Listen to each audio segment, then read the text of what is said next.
Gagawing target ng Los Angeles Lakers si Rudy Gobert sa kanilang opensa at dahil dito, posibleng mahirapan ang Minnesota Timberwolves sa depensa. Pero bago yan kaibigan, pag-usapan muna natin kung ano ang maaaring asahan mula sa Timberwolves sakaling magtagumpay ang Lakers sa pag-lockdown kay Anthony Edwards. Ayon sa ilang analysts, isang player na maaaring umangat para sa Minnesota ay si Julius Randle.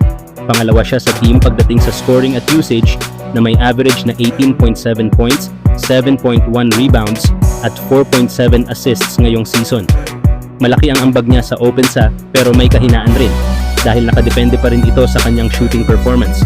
Oo, may kakayahan siya sa isolation pero minsan hindi siya tumatama mula sa labas. Kaya't malamang hayaang tumira ng Lakers si Randle mula sa perimeter kaysa payagang makapasok sa loob. Kung hindi gagana si Randle, andyan pa rin si Mike Conley. Isang veterano, matalino at steady sa pick and roll setup kasama sina Naz Reid at Rudy Gobert. Ngunit sa edad niyang 37, bumaba na rin ang kanyang production.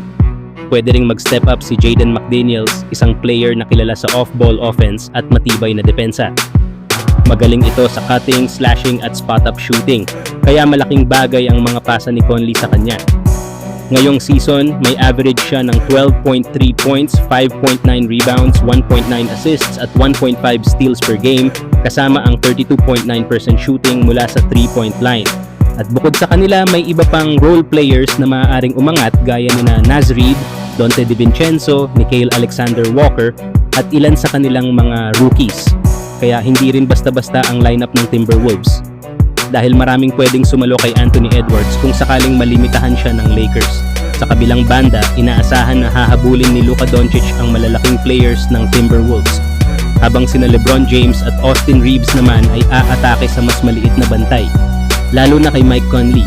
Dahil sa edad at size ni Conley, malamang siya ang itatapat kay Reeves. At kung sino man ang binabantayan ni Conley, yun ang magseset ng screen para sa Lakers.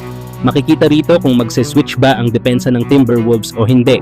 At kapag nag-switch sila, mas lalo pang gagalaw ang opensa ng Lakers. Lalo na si Austin Reeves na mahusay sa isolation at off-screens. Malaki ang papel niya sa seryeng ito. Si LeBron naman, asahan sa kanyang mga post plays. Lalo na kung mas maliit ang bantay niya gaya ni Donte DiVincenzo na may height lang na 6'4". Pagdating kay Rudy Gobert, hindi maikakailang malakas siya sa paint defense pero kapag napilitan siyang lumayo sa ring upang magbantay sa taas ng pick and roll, doon siya nalilimitahan. Ang strategy ng ibang teams, gawing screener ang binabantayan ni Gobert. Kapag nag-switch siya at naiwan sa perimeter, hindi na siya makakatulong sa rim defense. At dito umaatake ang mga kalaban sa espasyong naiwan sa loob.